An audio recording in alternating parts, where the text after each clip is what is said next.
காலங்காத்தால என்ன செய்யுதுன்னு யோசிச்சுட்டு இருக்கும்போது முட்டைய பார்த்தோனே உடைச்சு ஊத்துன முட்டை குழம்பு தான் ஞாபகம் வந்தது. எப்படின்னு பார்க்கலாமா?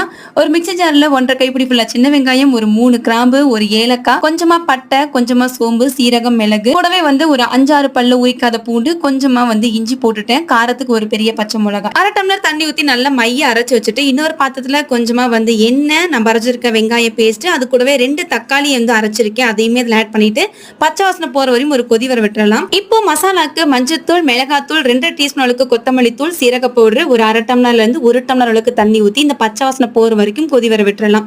இன்னைக்கு நான் ஒரு 4 முட்டையை ஒரு கிண்ணத்துல உடைச்சு ஊத்தி அதுக்கப்புறமா நான் அதை சேர்த்துக்கிறேன். இப்படி போடுறது மூலியமா நமக்கு நல்ல முழு முட்டையாவே கிடைக்கும். அந்த அளவுக்கு பிஞ்சு வராது. முட்டை வேகும் போதே கொஞ்சமா மிளகும் உப்பும் போட்டு நல்லா வேக வச்சு இப்படி திருப்பினீங்கன்னா நல்ல முழு சைஸ்ல நமக்கு முட்டை குழம்பு கிடைக்கும். அவ்வளவே தாங்க, டேஸ்டி அண்ட் சூப்பரான கிரேவியோட சேர்ந்து ஒரு உடைச்சு ஊத்தின முட்டை குழம்பு ரெடி ஆயிடுச்சு. சப்பாத்தி, தோசை, இட்லி, ரைஸ் எல்லாத்துக்கும் சாப்பிடலாம். ட்ரை பண்ணி பார்த்துட்டு எப்படி இருக்குன்னு சொல்லுங்க.